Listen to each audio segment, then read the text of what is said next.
Man, I'm a part of the ministry bread, pushing a Trinity warhead at the enemy forehead, because the industry force fed us a crap sandwich, telling us lyrically boar's head, and it's that savage. For that, get a horse head to sit on your craftmatic, but you don't want to smoke like you kicking a bad habit. I'm here with the rap damage and here with the advantage to put them back in line.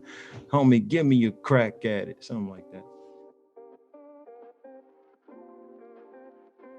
Pitbull, Cuba, and Jeff Bezos is trending on Twitter. God Over Money Records is taking ownership of their data, and their artist Jered Sanders is down for that. In this episode of Testimony, a musician's story presented by Sound Seekers, rapper and undercover singer Jered Sanders shares his Christian testimony. Jered shares how wanting to have encounters with girls as a teen led him to experience a transformative relationship with God. He also talks about being on the same rap list as Logic and on the verge of commercial success when his wife asked him to walk away from the music he was making. Additionally, Mother Brown delivers a humorous prayer for Jered. I am Gaylika Brown, and this is Sound Seekers Presents Testimony, a musician's story. Hey, what's going on, everybody? It's the kid, Jered Sanders. Hope as though music got over money, and this is my testimony.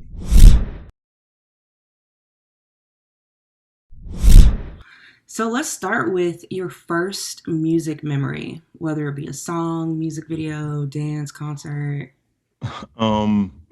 First music memory. I think I was like, I don't know, 7, 8 years old. Because I used to be a singer first. So when I was like 7 or 8 years old, like I was writing a song in my room, playing with the little Nerf hoop on the closet. Okay. And I was like, man, I'm jammed up on these lyrics. So I ended up like asking my mom to like help me write. And like I didn't think she had the skills. So like when she tried to help me write, it wasn't very good. But I do remember singing in the, room when nobody was around. And really, really enjoying the idea that, I don't sound too bad, and kind of building around that. So that's my earliest. I think I was probably like 7 or 8 years old. 7 or 8 years old writing lyrics Yeah. and then thinking that your mom didn't have the skill set to write up to par with your 7, 8-year-old. Facts. And I was right though. Like I was right. She didn't have the skills, but it was an attempt to Okay. do something, but it just didn't work out that way. Okay. Well, I mean, obviously it is in you if you were doing that as a little kid. Right. Trying. I mean, a lot of people, some people say, they've been singing or they've liked rap, but to like actually be writing lyrics as a kid, that's impressive. Right. Yeah. I can't even. I think it was something like about wishes or something like that. I was a kid. So yeah. So I think it was something like that. But yeah, I remember way back then. Okay, sweet. And where were you born and raised? Okay. So it's two separate things. So born was St. Petersburg, Florida. So I Okay. was actually born in St. Pete. Um, till about I want to say 5 or 6. And I was living with my grandma, and my mom ended up, meeting my stepfather when I was like 3. So at that time, he was stationed in Arlington, Virginia. Okay. So she ended up, once they got married, she went and moved and kind of got situated before she sent for me. So um yeah, I would say raised predominantly in Virginia between a couple different cities. Okay. Sweet. And so, do you have any siblings? Yeah, I've actually got 2 siblings with my mom and stepfather, and then my biological father and his wife. They have I got 2 sisters and a brother. So I'm like the oldest out of everybody though. So Okay. With your biological siblings, your biological father's siblings, mhm. did you grow up at all with them? Very, like I think one summer, like I think one summer I got to kick it with them. So our relationship was really just through phone conversations pretty much. But yeah, so one summer, and it was really only um my sister, the older sister there, she was a baby when I first when we interacted. The second, the middle child, and my brother on that side, they didn't come into the picture until way later down the line. Okay. So me and the oldest daughter have more of a relationship than me and the others. Okay, that makes sense. Were they in the same city as you? They, yeah, I mean, no. My biological father and his wife, they still live in St. Petersburg. Okay, I I've been in Virginia with my other sister since since then. So got it. yeah, that's been pretty much that. Okay. And in your household that you grew up in, was it a Christian household? Nah, not at first. Definitely not at first. Um, it kind of became that once my mom went to, like, everybody's got the story. I went to a revival and I, met Jesus there. And, so my mom, I think I was like 12, 13 years old. She came and said that she came and gave her life to Christ. And so my first interaction with church, anything, was probably almost in high school. Okay.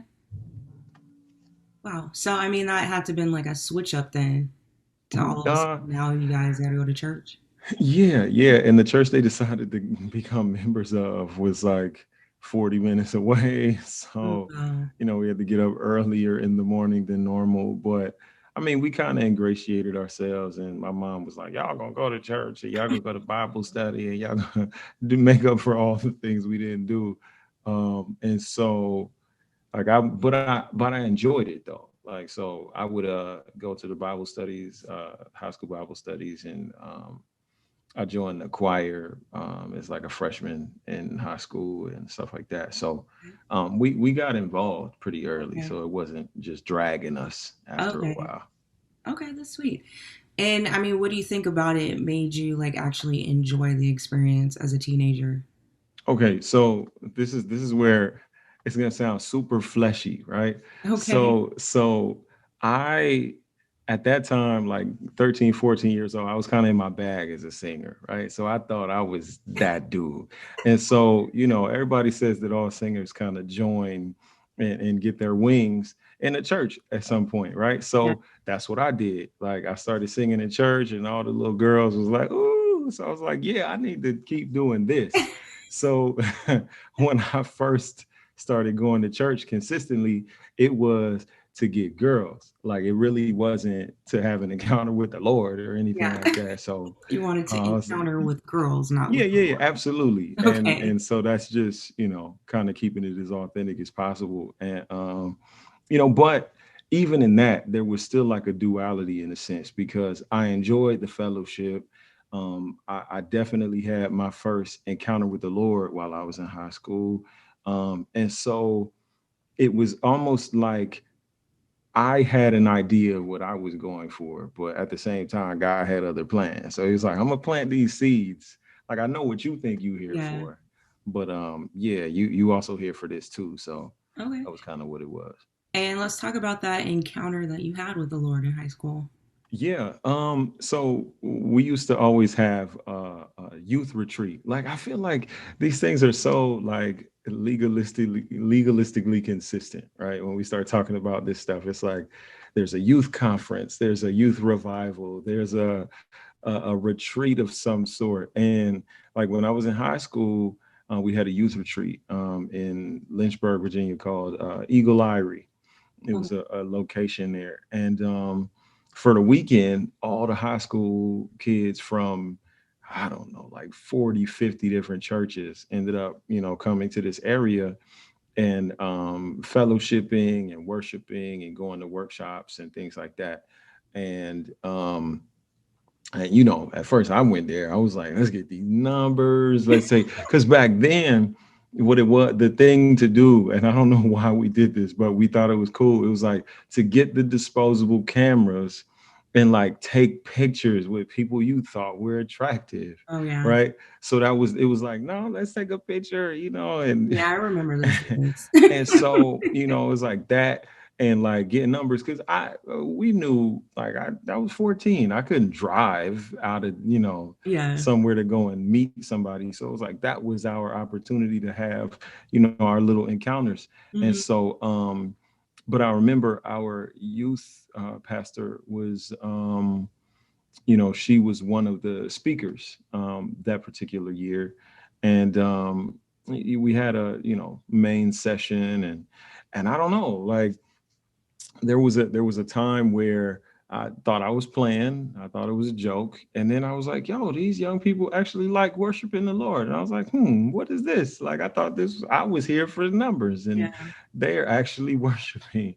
And so, like, I kind of felt, you get that moment where you're like, okay, it's okay to be free here. Like, Yeah. because at first everybody's looking like to the left and right, like Yeah. who's gonna be the one, right? To jump out there and express themselves. And it became so liberating in a sense that I was worshiping. I was like, oh, who is this guy? Oh, him. Okay. And so and as typical, there's the general altar call where people get swept up in emotion and they start crying, and it's, oh, I'm so happy to be here, thank you. And so I had that moment. And but I think what was different about that moment for me is, after that moment, I felt the need to get closer to God, Mm. right? So it wasn't just a emotional moment. It was transformative in a sense, Yeah. because I was like, okay, I need to know more about this dude. So that's kind of how I left the mountain. Obviously, the further you get away, from that kind of a charged environment, sometimes you waffle a little bit. But I definitely was bringing my Bible everywhere, and I was predominantly listening to gospel music at the time. I wasn't even listening to R&B. Everybody has that, like, I feel like all the Christian rappers have had this where they want to throw away like all their secular stuff. Yeah, I mean, fans of Christian or just rap, period. We did the Yeah. same thing because I'm not a rapper, but I definitely get Yeah, all that it's like, too. let me get rid of this stuff. This is so horrible. What am I thinking? Yeah. And so I did that, and it started there, and then it kind of grew. I would say going to college was more of the wilderness experience, but Okay. yeah, that was the beginning of my relationship with God. Okay. So, how did you even know what gospel or Christian music to listen to then? Well, it's funny because my parents, especially my mom, when they really got into church, they got to the point where they were like only listening to gospel as well. So it wasn't like I had to steal away to do it. Mm-hmm. And so my dad was really big on the Canton spirituals. Mm, Like, he was really big on watching church on Sunday. In the event that we didn't go, he would listen to like G.E. Patterson, and he would listen to Paul Morton Sr., and the stuff that came on BET, like yeah. T.D. Jakes, and you see Bobby Jones Gospel. And Yeah. so I started learning about like the Winans and Winans Phase 2 and BB and CC Winans, and Marvin specifically. I was listening to, my parents were big fans of Fred Hammond. I was big on Kirk Franklin. And so it's what's funny is, like, I knew Kirk Franklin from before I knew anything about Jesus, right? And yeah. So because What? Kirk Stomp was kind days? of popping, you know what I'm saying? Like, when Yeah. Stomp came, like, that was showing up on like R&B radio. And Yes. so, like, I was like, oh, Kirk Franklin, oh, he made gospel music. I didn't know based on Stomp. I had no You idea. didn't know he I was got talking about Jesus and Stomp? no, listen, I had no idea. I just thought it was something to dance to. So that lets you know, like, when you're Yeah. blind, you're blind. Yeah. So I'm listening like, Stomp, yay. And finally it started to click, and I started to hear like my mom was big on Yolanda Adams, and my grandfather was big on Shirley Caesar. So we were always around. Once that switch went off, I Yeah. was always around. I wasn't short on trying to figure out where to hear it or get it Got it. from. Okay. And then, so you go to college and you're off in the wilderness. Yeah. How was that experience? Oh man. First, where you did you leave home to go to college? Yeah, I went to Florida A&M University in Okay. Tallahassee, Florida. All right. I liked it. But I'll say that going to college for me was either going to do one or two things. It was either going to make me more closely understand the provision and the grace and the mercy of God, or I was just gonna be real cool with Satan. It was just gonna be one of those two. It was one of those two lanes, Yeah. and I feel like I was super lukewarm, right? I felt like I was super lukewarm, and so like because I would go to church and I would feel like, wow, this is church. I remember this feeling, and then I'd be like, on some Sundays I'd be like, man, I don't feel like going nowhere. I just want to, and so for me though, in hindsight, like I learned through that college experience though, um I saw the hand of God on a lot of the experiences, a lot of the things that I avoided, like a lot of the things that could have been way worse. Yeah. Wait a minute. Like phone calls at random times when I'm about to do something foolish, or like, Mhm. hey man, let's do. So I started to see it. Yeah. So in hindsight or retrospect, I was able to look back at my college experience and know it was a wilderness phase, but I also knew that God clearly had his hand on my life at that time. So I Yeah. knew at that point um there was a level of anointing or chosen. I was chosen in that place to like, nah, you're not supposed to be here. Like, and in the event that I continued to press into those places I wasn't supposed to be in, obviously the consequence came, right? Yeah. But the warning signs were always there. Right? It was like, oh, okay, so that's what you were doing, God. Okay, word. So that was my wilderness experience, to say the least. Okay.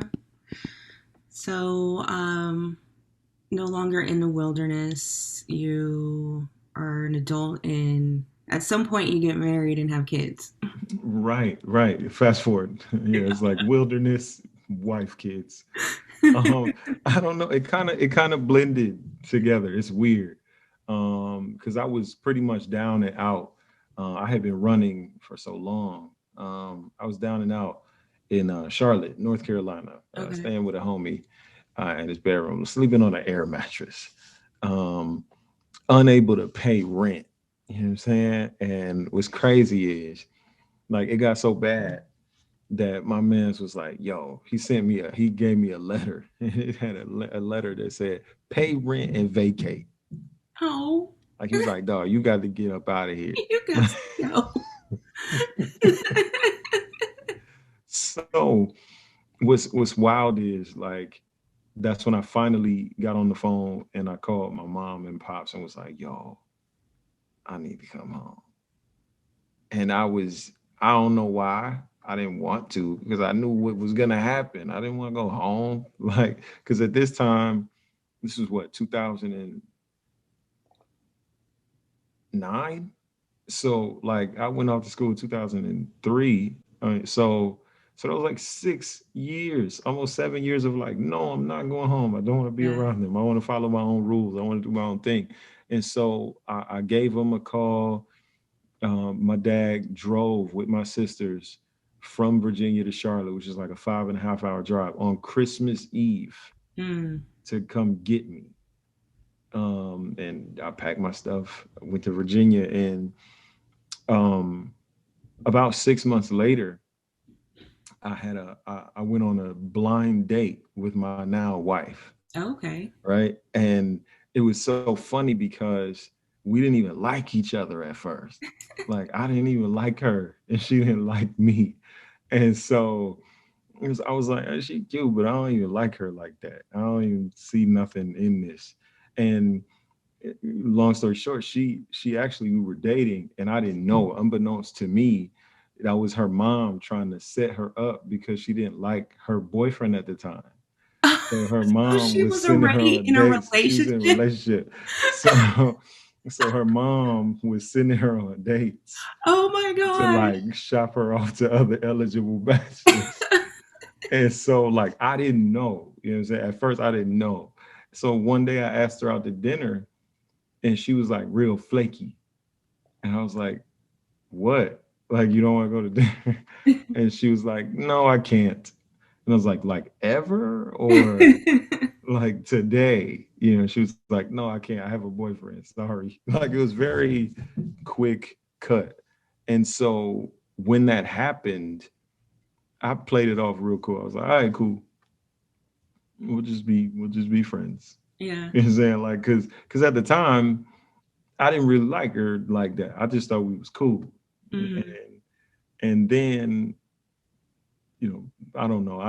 It's something that happens. Like in all of relationships I've had in the past, like if there's a level of disinterest, I'm like, all right, peace, and I move on. And then they always come back around, right? So my wife, now she hit me up like 6 months later, and she was like, "Hey, what you doing? Let's go out for ice cream." And I'm thinking, in my mind, I'm like, this is a person who has a boyfriend. Yeah. So, but the fact that she reached out to me to hang out, I'm like, oh, she, her and her boyfriend over with. So, like, I was like, okay, cool, wherever you want to go. And, that conversation came up. She was like, hey, what are you doing for New Year's? I was like, what are you doing for New Year's? You and your boyfriend, what y'all got going on? And she was like, oh, yeah, we're not together anymore. So I was like, in my mind, I'm like, I knew it, right? And so even then, though, we were cool, and at the time, I told her, um, I said, like I'm dating other people right now. Like I was like, I'm dating, like not in a serious relationship, but I was like, Yeah. I'm dating multiple people. You're not the only person Yeah. that I'm going out to like ice cream or like dinner with. And she was like, okay, cool. But she found her way to make herself visible, right? Yeah. Like all the time. And so I was like, oh, okay. So this girl's serious. And the other girls I was messing around with at the time or dating at the time, they weren't serious about the Lord at all. Like they weren't serious Yeah. about the Lord at all. So I knew my wife was serious though when we hung out and she was like, hey, so when's the next time you're going to church? I want to go with you. And Mm. I was like, oh man, I ain't been in church in so long. Like, but but at the time though, like I was cool with my now pastor was actually my choir director Okay. when I was in high school. So it all kind of weaved together, Yeah. right? And so, she and I got close. I ended up, due to her persistence in the Lord, grew in that and wanted to know more about him so that I could know more about her. And Yeah. so it just spiraled on. So wilderness to liking to marriage. There you go. Yeah. But still, you wanting an encounter with a woman is what got Right. you a deeper encounter with the Lord. Right. Kind of like me wanting the girls led me to Exactly. a spiritual experience with the Lord. So yeah, it worked out. There's something there. There's a theme Hmm. going on here. Let's hope not. Like, let's hope Well, I it's mean, over it with the stopped. women. Yeah. It Like, already it stopped. right, right, right, right. It was a chapter, a life Hmm. chapter theme. Let's say that. But you did a post on IG like teasing that you and your wife have something coming soon. Yeah, yeah. It is a podcast that we are currently working on. Okay. It is real talk. It's so funny because what I've learned about social media is it kind of allows us to paint whatever picture we want to paint.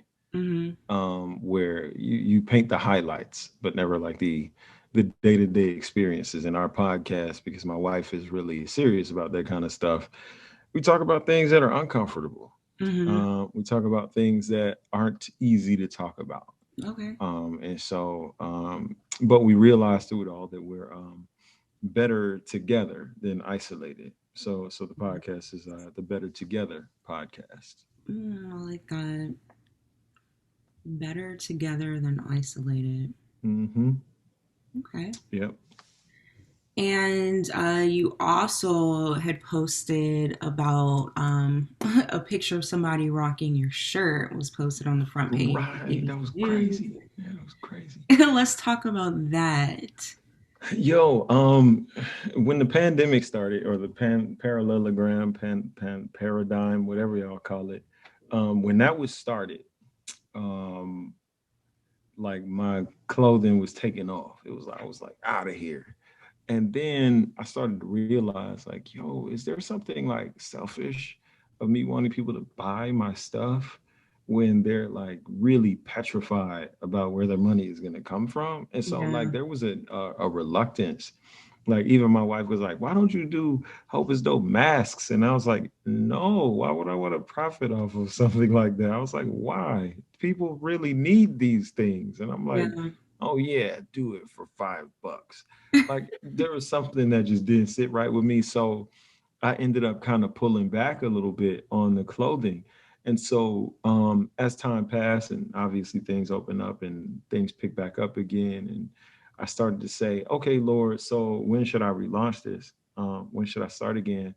And then I got a DM from a friend of mine, and he was like, yo, check this out. And he sent me a link, and I was like, yo, okay, Juneteenth, what about it? And I looked closer at the picture, and it was somebody wearing a Hope is Dope shirt. I was like, all right, God, I see you. Okay. Like, okay, it's time to launch again. Okay, I got it. I got it. And so I just had to share it because I had been wondering it what the time was, if it was time, and out of nowhere, it was like sprinkled right there in front of a Yeah. photographer, right on the front page. And I was like, okay, I got you. I mean, it was very befitting for somebody to be wearing a Hope is Dope shirt.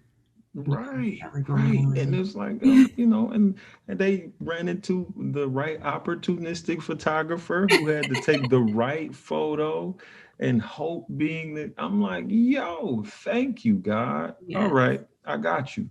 Okay. So we have a launch of merch coming soon, or is that already? Relaunch, yes, relaunch. It'll be a lot more pieces this time. It was Okay. really at the time I think it was hoodies, t-shirts, hats. Um, yeah, we're gonna do some other things this time. Sweet. Cool.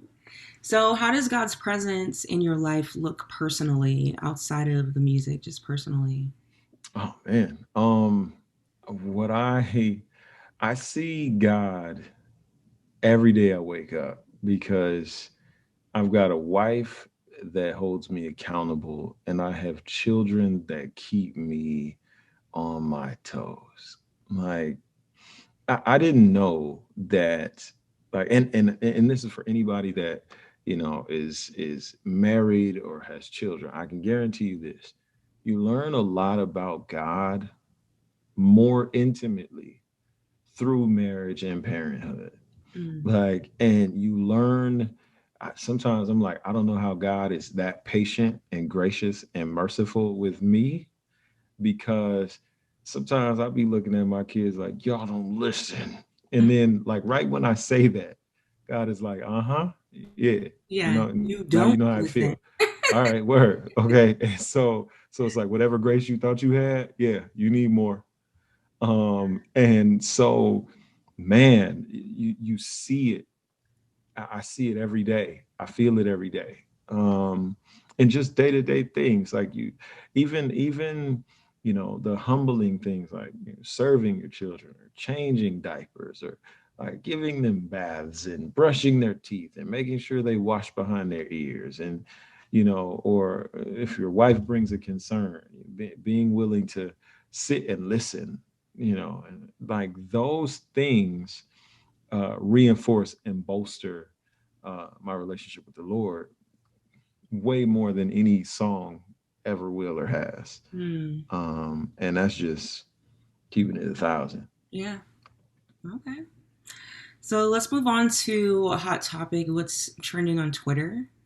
Oh, okay. And, right now, Pitbull, the artist, is Uh oh. trending because it says Cuban American rap megastar Pitbull is calling on wealthy American business leaders, particularly Amazon billionaire Jeff Bezos, to provide aid to the Cuban people, which he's a Cuban immigrant, Mm-hmm. thousands of whom have taken to the streets of the island nation in recent days to protest the lack of basic human necessities and to call the end of 6 decades of communist rule. So, what are your thoughts on celebrities using their platform for causes they personally care about? I think if you're a celebrity with a platform, I believe you should use your voice. I mean, the thing about me, and sometimes is the thing that sometimes people don't think is a strong attribute of mine. I think it is a very strong attribute. I want people to be willing to say what they got to say. Mm-hmm. Whatever comes from it is what comes from it. Like I believe that freedom of speech doesn't mean freedom from consequence. But Mm-hmm. I do believe that I'm more inclined to want to hear what you say so that I can evaluate whether or not you're someone I want to continue to invest in Mm-hmm. or not. So I would much rather have a loud idiot than a quiet bigot, Yeah. right? And so if you're petitioning for something that you believe is a noble and a just cause, feel free to. I think that's important because if it's important to you and you want other people to share in that, then I feel like you should use that platform, especially at the celebrity level, to do so. And because we could use more advocacy from people with platforms like that than a lot of the imagery and that soft porn in the music and violence and denigration of women and black people in their music. So if you're going to use it to bring about awareness of a situation, I feel like as a celebrity you probably should do that. Right on, okay. And let's talk about your music start. We know that you were writing deep lyrics about wishes at the age of 7. Absolutely. So, when did you start like really getting into like when did you discover that you can rap and you are a lyricist and all of that? Oh man, yo, that happened so late in life, right? Okay. Like me as a rapper happened so late in life. Um, because even my start, I was signed to a label out of New Jersey called Elementality Records, probably in 2010, 2011, and like I was brought on as a singer. They brought me on as the hook guy, right? Okay. And so like I was singing the hooks for the label. Um and then like the boss CEO of the label at the time sent me a record that had an open verse. He wanted me to sing a hook, but it had an open verse. And I Okay. was like, oh, I could rap a little bit. I've been, rapping in lunch tables in high school. I'm pretty cool with it. And so I ended up recording a hook and rapping a verse on the joint, and I sent it to him. And he was like, and I sent it back. He was like, "Yo, man, the hook is really dope." And I was like, "Yeah, but what about that verse though?" Like, kind of thinking he was about to say it was lit. Yeah. And he was like, "You know how like Miguel and like Usher have their like segments of their songs where they kind of rap ish? You should do that."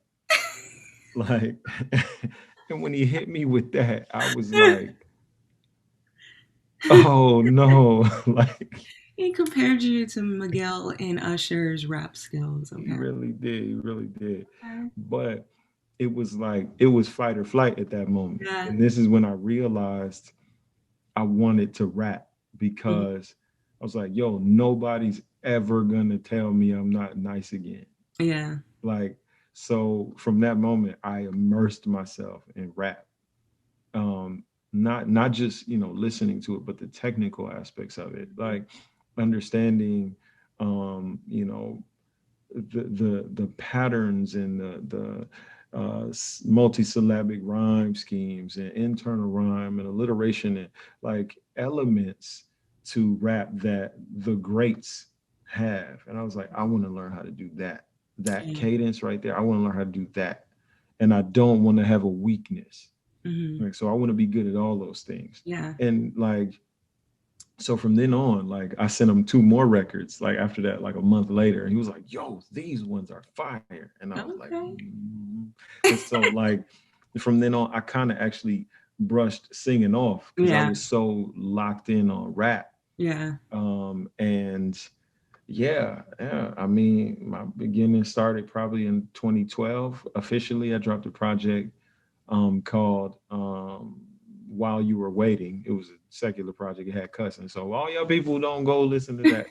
But or unless you want a testimony piece, y'all go listen to it Yeah. if you want that. And then a month later, half a year later, I did Sorry for the Delay. So DJ Booth released it exclusively at the time. Like I was really cool with those guys over there, and they were really gracious. Um, and they thought I was like next. They thought I was next. I was doing, had the potential to work with and was cool with like Big Sean and J. Cole and Kendrick Lamar and Big Crit and Wiz Khalifa, all the people that are popping now, right? Yeah. Like I was like in there, like it Oh. was cool. And so it's so funny that me getting married, yet again, a woman, like my wife was like, I can't support you if you keep making music like this. Mm. And don't get me wrong, like I wasn't on no, OD debauchery or anything like that. I had a message behind what I was doing, but she was like, nah, this ain't it. And so like for the sake of my marriage, I was like, okay, fine, I won't rap anymore. Like thinking I'm being defiant or something. Like I was like, I won't rap anymore. Forget it. I don't care. And like I was boo-hoo crying, Oh. like in the bed. Like I was like, oh my God, quit. You work so hard, like, and I was up, I'm all hip hop DX, like the source, like double XL, sway in the morning. Like I was up. I was finna be out of here. And Yeah. so when I said I'm done, it was like when I was bubbling. So Mm-hmm. that was the hardest thing because I was like, I'm right here. Yeah. And, you know, Quad is kept though, like the first record I did, probably like 6 months later, I was like, okay, well, I feel like God is telling me something to say. And so 6 months later, I ended up not maybe longer than that, probably like a year. Um, I wrote my first record called Real. Um, and Real was a testimony piece, if you will, where I was just like trying to say, like, this is what God has me. This is the reality of where I'm at in Mm-hmm. my faith and my walk. That's the record that as soon as it released, that's when I got the call for Sway. Like Mm. Okay. that's when I got the call for like the other outlets were like, yo, this is different. Like, Yeah. yeah, yeah, we want you on here because of this.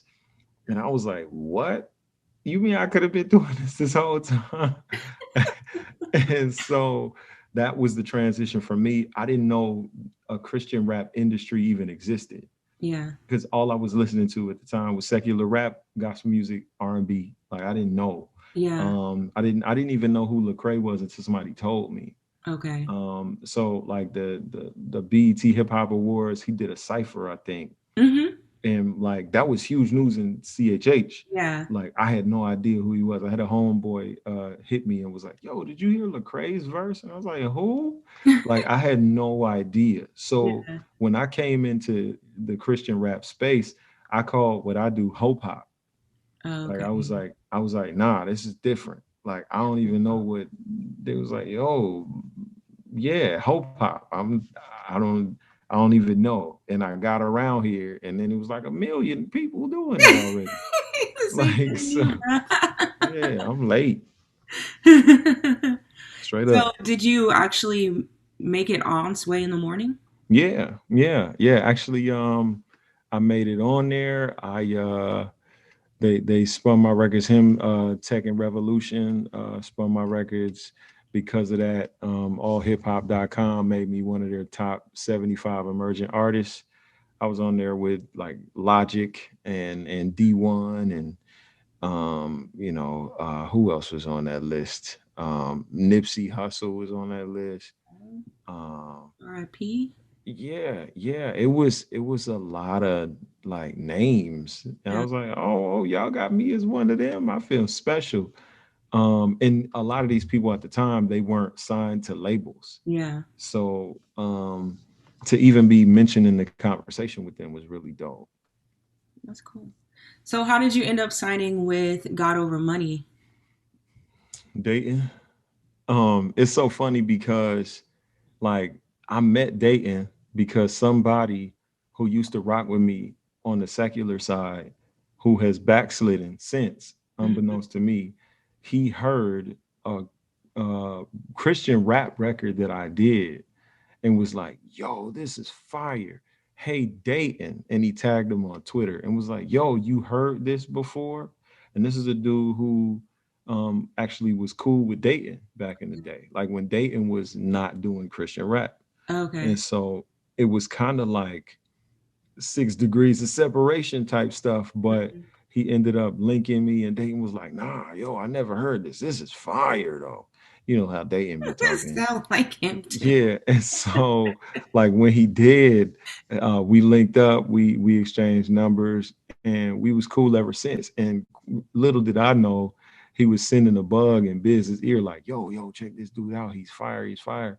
And I was kind of making headway in the Christian rap space anyway. Hmm. They made me a Rapzilla freshman, unbeknownst to me. I didn't even know that was a thing. Yeah. Um, and then they did an award show called the Kingdom Choice Awards in New York, and they made me a nominee, and I won up next Okay. at the Kingdom Choice Awards. And I didn't think I was gonna win. I thought everybody there was more popular than me. So when I got there, and they were like, "Up next, Jered Sanders." I just happened to be the day that GOM was there.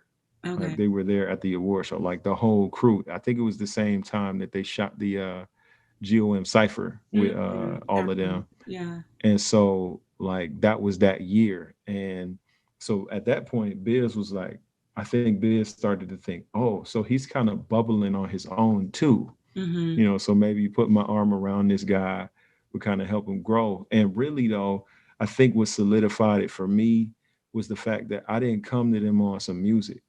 Like I didn't like when I met Dayton, I didn't even send him music. Yeah. Like I really just was like, I remember coming into the space, I was like, God, send me some men that are just serious about you, right? And I just started building relationships with people that, they might have been artists, but we didn't talk about music. Like Yeah. I didn't want to talk about music because I didn't want to come off clout chasey. Yeah. And at the time I met Dayton, like Dayton, he had just signed to God Over Money. The Roar hadn't even come out yet. Okay. So it still wasn't clout chasey. It was like, yo, we're kind of just moving along this path and we're just cool. And at the time, Dayton was thinking about Menace movement. I really believed that like if I didn't go to GOM, like Dayton was trying to bring me on the Menace. Like it was Yeah. one or the other. Yeah. Um, but then, Biz came around. I got his number at the KCAs, and really we just was like, yo, what can I pray for, type regular, just brotherly stuff. Hmm. And I think that solidified it for Biz. Like once he realized I wasn't just trying to send him a bunch of music and stuff like that. Okay. Okay. So, I mean, how long did that relationship go on before you actually signed? Me and Dayton, that was probably a year, And with Biz? probably a month and a half. Okay. Like it didn't take long. Like it was so funny the way it was presented to me because I was dropping an album called Now People Know It Is Nobody Famous. In 2017, I was dropping the album and it was done. It was finished. It was mixed. It was mastered. I had the songs picked out and everything. And what happened was I sent it to Dayton, and Dayton was checking it out, and then he was like, he sent it to Biz. I didn't know he sent it to Biz, and then he said something to Biz. He Yeah. probably didn't send it, but he said something to Biz, and then Bizzle hit me up and was like, "Yo, why you ain't send me the music?" Like I was like, I ain't know you wanted to listen to the music. What you talking about? And Lord, like precious. that, right that night, Uh-huh. I sent him the project. I woke up the next morning. He was like, "Yo, how do you feel about signing the GOM?" Okay. It was like that. Like Wow. it when he finally wanted the music, Yeah. that was when it happened. Okay. All right. So now the nation is opening back up, and I Yeah. see you posted a live performance recently. Yeah. So how's it performing again, and what was that event? Um, there was a couple of them, but the more recent one was a event in Richmond called Domination. Okay. They had No Big Deal, John Keith, D1, Swoop, The Truth, Adia, myself, and Loso. I believe that's everybody. I hope I'm not missing anybody. Um, and it was a good show. It was a good show. It wasn't my first show, so I was Mhm. kind of accustomed to how things were going. Like I think it was probably like my third or fourth show since things really opened up again. It was the least awkward one. I'll say that. Okay. Um, The other ones you got to kind of dust off the. well, well, I think what it was, I don't even think it was that. I think it was like people didn't remember how to have an experience at a Mhm. show. Yeah. Like so the church first church I did a show at, they had pews, Mm. right? So people were sitting Okay. while I was performing on their pew. And I was like, this is weird. Like, this is so weird. And I was like, can y'all at least stand up? And it felt weird Yeah. still. And then I did a show in Virginia later on, and I was on this elevated stage, so I was away from everybody, but they were still sitting in chairs. It was so weird. Like you would never know that that bothered me because Yeah. I'm a performer in general, but I was like, yo, if I got to do this for the rest of the year, this is going to be really bad. Like, this is not going to be fun at all. And so once we had that Richmond show and I saw the energy that the crowd was giving, I messed around. I jumped all the way up in the crowd. I was like, we back now. Like, we here. Like, and so it was great. It was great. It was no, and that was though, that was in Richmond though. Oh, dope, dope. Wait, I'm sorry. Hold on, my grandma's here. Uh, I'm trying to do an interview, Grandma. Just give me like maybe 15 more minutes, okay? Jered Sanders. Yep. No, he's with God Over Money, not Sizzle, Bizzle. No, no, not no Humpty Bumpy. Yeah, those guys, those guys.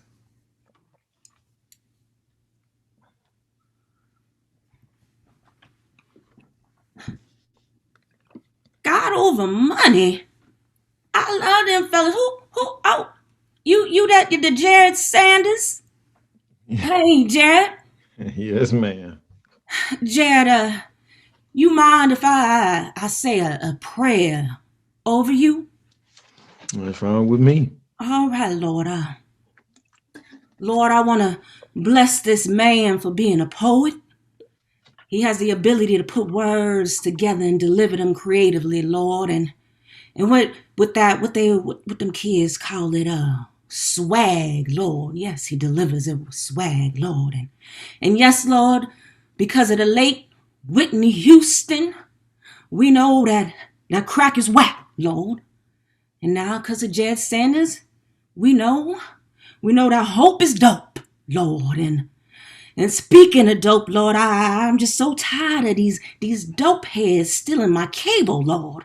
They splitting my cable. They stealing my electricity. I almost tripped the other day, Lord, over some extension cord about 2 miles long running from my house to the neighbors, Lord. I mean, I guess they needed to. Maybe they trying to watch their stores too, Lord.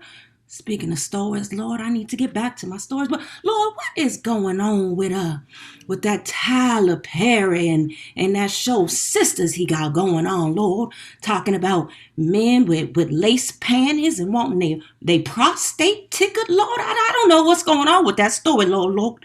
But Lord, prayers for that storyline, Lord. And oh yeah, Jered Sanders, prayers, Lord, for this young man's music ministry, Lord. I pray these things, Lord, in your son's name. Amen, Lord. Thank you, Lord. Amen. Amen. Well, Jed, I'm going to let you get back to my grandbaby.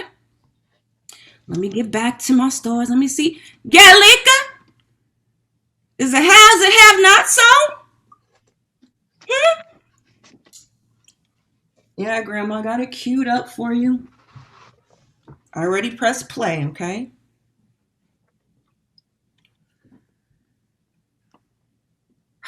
Okay.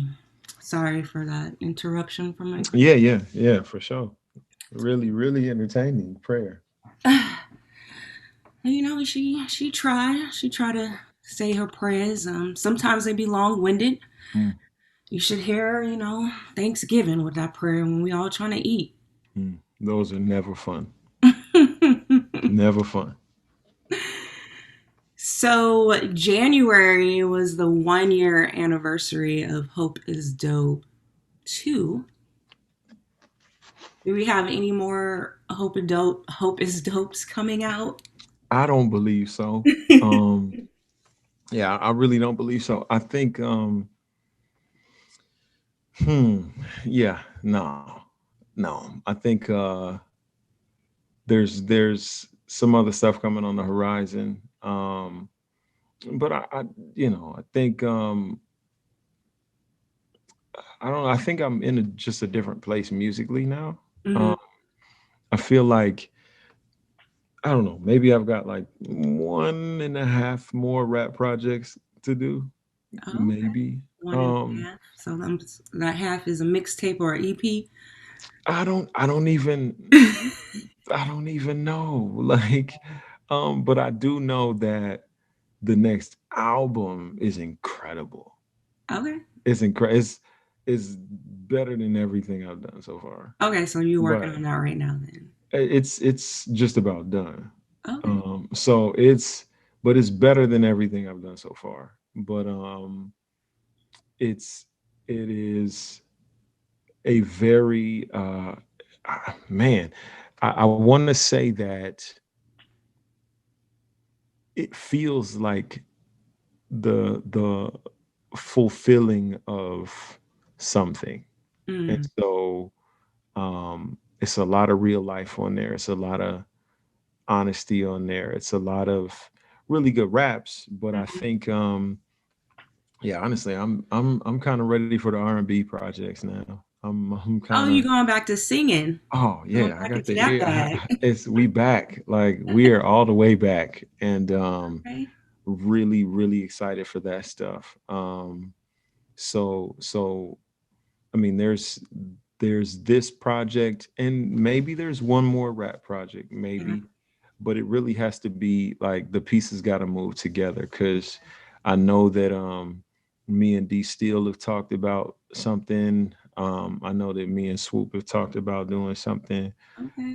So I really want to do a follow up to Nobody Famous. Okay. Um, and I have a name for it. I'm not telling nobody the name, Okay. but that's not this project that's next. The Yeah. next project that's next is something different. So but I'm excited for it. I think what I've learned is I just want to bring something distinct to the space that we're in, because and this is I don't know, maybe it's I don't think it's an unfair criticism. I just think it's an objective one. I think when I listen to a lot of the music in the space, Mm-hmm. I feel like, especially the more popular the artists become, I feel like if you pressed play on one album, Mm-hmm. went all the way through, and then you put the next popular artist album on right after it, it would feel like a continuation of the last project. Like, it's not a lot of different sounds, Okay. right? It's a lot of similar-ish sounds, like a Yeah. remix or a revision of a formula that's been effective. Got it. And so my project is not that. Mm. I don't know if it's gonna get CHH radio's ear. I don't know. You're talking about this one that you're working on now that's almost done. Yeah, Okay. yeah. I don't know. It's definitely not.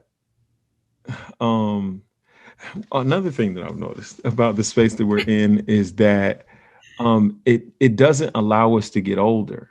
Mm. Like, it feels like if you listen now and listen in 5 years, the artists stay the same age. Like, the prevalent artists stay the same age. Like, and so to me, it feels like either the artists, as they get older, they Mm-hmm. realize what's working, so they try to make something that appeals to a younger audience. And for me, like, I got a wife and I got two children. Yeah. Like, no matter how young I look, I have a wife and I have two children. Yeah. So they know I'm dad and husband, Yeah. right? So no matter what the sound is in CHH, like, I'm that. You know what Yeah. I'm saying? Like, I could look young just like all the other young people. I mess around and shave my beard, I look 24 just like them Yeah. because I done lost all this weight. I look just like them. But I know that I have to FaceTime my wife and kids when I get back to the hotel room if I'm out of town. Yeah. A lot of the prevalent young faces in this space don't have to do that. Yeah. Like, so for me, I'm like, what's wrong with getting older?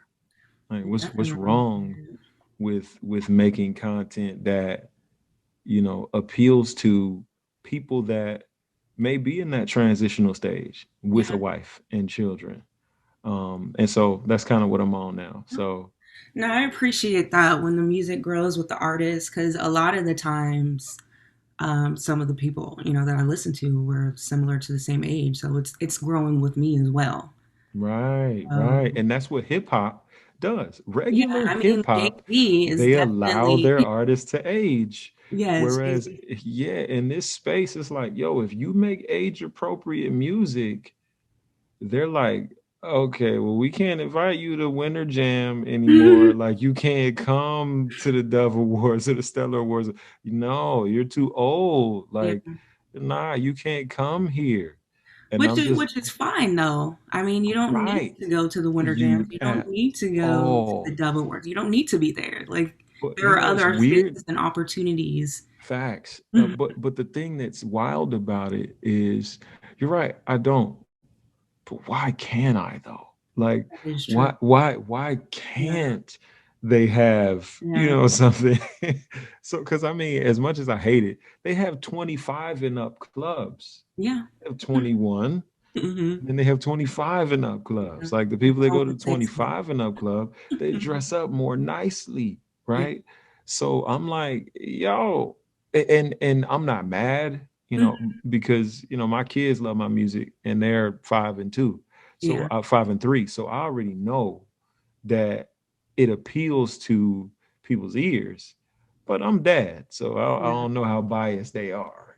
So I mean, kids. I do you are you familiar with the artist Cambino? hmm Okay, so my niece, she's 10 now, but when she was 5, Cambino was her favorite artist. that's that dude. and I got him to sign, I think it was a CD, and he sent like a card for her. That Mm, was like, I was the coolest auntie for like a year. that's what's But up. Cambino and a Yeah. 5-year-old. So Right. it don't really matter. Right. If you're dope, people are gonna like you regardless of the age. So Right. That is the prayer. Right. So, but I think people are gonna love it. It just depends on, and the people that it don't appeal to, it don't appeal to. yeah. Okay. Okay. So then, if I just correct me if I'm wrong, but then the last project that you did was the Gift of Gab, which was on the God Over Money app Yeah. Gift of only. gap two. Gift of Two. Gab too. Mm-hmm. Okay. So that one was on the God Over Money app only, Right. which was something new. I noticed like during the pandemic, like a couple different people were doing this. Right. Even like Kev on Stage has his own app situation. How I don't like. Let's talk about that. I don't know if you had any say in the app, or Okay. just how did it all work out? So I think the key is ownership. And it's not just ownership of the product, but it's ownership of the data.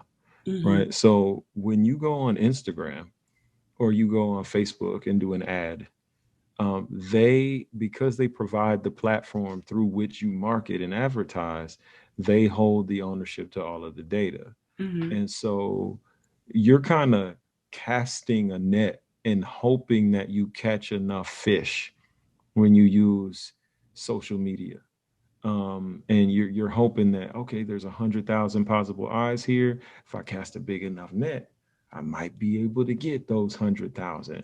Yeah. But um, that's still a shot in the dark, and you've got to be very specific in how you do it, or else you're just kind of wasting your time. Mm-hmm. So when you own a platform of your own, and people subscribe and download, you have 100% of that data. Mm-hmm. So even if 1,000 people have the app, like that 1,000 people all know about that release. Whereas if I go on Facebook right now and I say, I got a project dropping, maybe less than 1%, maybe less than 5% of the people that follow me even know about it or will know about it. Yeah. So that's really what I believe it was released on the GON Plus app for. It was like, hey, it's a way to bring people to the app so that they can get the content themselves. It's a way for us to be able to track people, to continue to touch base with people, in a way that's much more efficient than, social media. So that's really what it was for. Okay. And since we did all this talk about your amazing lyricism and Mhm. talking about retiring soon, Mhm. can can we get you to do some? Um, I asked if you would do the Wix Kid freestyle and iPhone thoughts, but if you have any other ones or anything newer you want to do, I'm also down for that. Whiz Kid. I don't even remember that rap. That was so fun. It was fun, but I don't remember that. I know what you call it, what's the joint? Yeah, uh Sunday paper. Yeah. Biz told me to run it back for him. Like I ain't tucking the stash spot a couple of raps for him. I've been on my job. Look at the tax forms. But let me pull up the stats for him. That's 189 verses. That's 2,200 some odd bars and 2,200 some odd hearses. Gauze. Rap, surgeons, scars, dispatch nurses, guard. Rap worship, applause in black churches. The beat telling me murder me, bruh. But you better know that it's going down like a courtesy flush. You better know that I spit it vividly, symmetry with the similes, lyrically Timothy with a murderous touch. You never heard of me, but the surgery undeniable is universally justifiable. I'ma simplify it. If you barking, the enemy fled. And if he testifying, he ain't walking. He Kennedy dead. Real talk. Man, I'm a part of the ministry bread, pushing a Trinity warhead at the enemy forehead, because the industry force fed us a crap sandwich, telling us lyrically boar's head, and it's that savage. For that, Get a horse head to sit on your craftmatic, but you don't want to smoke like you kicking a bad habit. I'm here with the rap damage and here with the advantage to put them back in line. Homie, give me a crack at it. Something like that. So, which one was that? Sunday paper. Sunday paper. So appreciate that. Appreciate that. I am definitely a fan. Praise the Lord. Yes. I mean, unless you want to give us another one, we can move forward. Okay. Well, you want to say hi, man, man? You want to say hi? Come on. Come on. I know you trying to be nosy. Say hi. Hi. Hi. Look. Hi. The driver's broken. What do you got there? You got you a toy? Oh, you got you a, what's that, a bus? Uh-huh. Yeah, a little bus. Okay, you gotta go now. Okay. Say bye bye. That's... Bye. Bye. Oh man. Are y'all ready? Oh man, why you spraying? Let us go to the house of the Lord. Not much. Let us go. I got you. I will. Yo, no, not me, not me, not me, not. Don't spray me with water, please. Okay. Yeah, no, they got water It's guns okay. part of me. That is my life in a nutshell. Bye bye. I'll see y'all in a couple minutes. So we will move forward and wrapping this up, and let's talk about how does God's presence in your life look musically? Oh man. When it comes to creating projects, right? Um, I go in mad fleshy, right? I'm like, this is the beat I like. This is what I think I want to rap to. Mm-hmm. So it kind of works like that. And I thought I had an idea. Mm-hmm. Generally speaking, that's how I've always gone about it. I'm like, yo, I got an idea. But then, like, life will kind of shift my ears to certain things, Mm-hmm. and it'll shift my mind to talk about certain things. And so, with every project, I started out with an idea of what I thought it was going to be, and then God was like, "We gonna go this way. Like, we not. Yeah, I know you thought you was going this way, but we gonna talk about this." And so that's generally what each project has kind of turned into. The one that's coming, like I had an idea of what I thought it was going to be. I was going to make some summertime poppy, commercial stuff. Yeah. And God was like, nah, Yeah. we're going to do something else. And so like, and it was fire too. So don't get me wrong. It was great. But he was just like, nah, that's not what I want you to talk about. And that happened with Hurry Up and Wait. Mm. Like I thought I was gonna be turned up. I'm excited, all year and all that. Yeah. And then God was like, "Nah, we gonna shift." And so I was like, "For real? Like, do you want to shift like now?" And Hope is Dope 2 was kind of like an extension of the original Hope is Dope, which was just kind of like just creativity, just showing like range, different topics, different sound palettes I was trying to do. But like, you know, for me, I treat mixtapes like this is what I can do. Mm-hmm. And I treat albums like this is where I'm at in life. Okay. Right. So Makes sense. mixtapes are actually really easy to do because Yeah. it's just That's it's kind of like you know how you get muscle memory, like you kind of been on a break, and then you're like, when I'm starting to work on an album or thinking it's around time to work on an album, I'll just start writing anything, like, and it's like inspiration is a muscle, so it's kind of like riding a bike all over. Oh yeah, I kind of remember this. And that's how mixtapes for me are formed. It's yeah. me getting up practice shots, and then the albums, I actually don't like making them. Mm-hmm. I really don't like making albums, and it's not. It's for if for anything, it's because I know I'm about to have to go through something to tell this story. Got it. Yeah. Like I'm not gonna be able to just rap my way out of this one, Yeah. right? And so that's what happens. No, Bye that. bye. Can you Mhm. use your what? Oh no, you gotta go. Yeah, so for me, mixtape time is rap time, and album time is like, no, we gonna squeeze something out of you, bro. Yeah. Like you're I mean, not it getting also away has to with be that. cathartic and almost like a form of therapy as well. It can be, but it definitely can also be painful. Like, Yeah. because it's like, because I think it takes a certain level of like closure and finality, Mm, right? So for me, I don't want to tell a story halfway. yeah. So I got to really experience like what was I supposed to learn from this Hmm. in order to really tell it. And so that's I kind of mean, where it happens. that's where like what you were talking about, just growing, like not how you could phase out of Christian hip hop because you're actually making albums that are about what's going on in your life at that particular time, Hmm. which is what I love, which is what has drawn me to music, particularly hip hop, since I was a kid. Were those concept albums, were those raw albums. You're not just putting together like a bunch of random songs and Right, calling it a right, project. right. Yeah, this I is appreciate that. it's that like so like, I hope people, hope people still cool with me after this one. I'm gonna say some things, They will but be, and if they ain't, whatever. It just straight wasn't up. meant to be. Somebody, you got some new fans then. Yeah, that's why I came to GOM. They let me say what I want to say.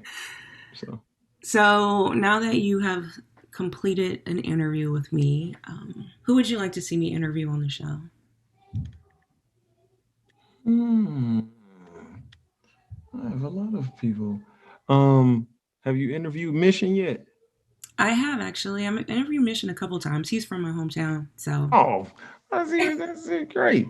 Okay. But So last year, you 2020. done came through the whole GOM flock. Have I you think I interviewed have Phil done J? everyone on GOM except for AI.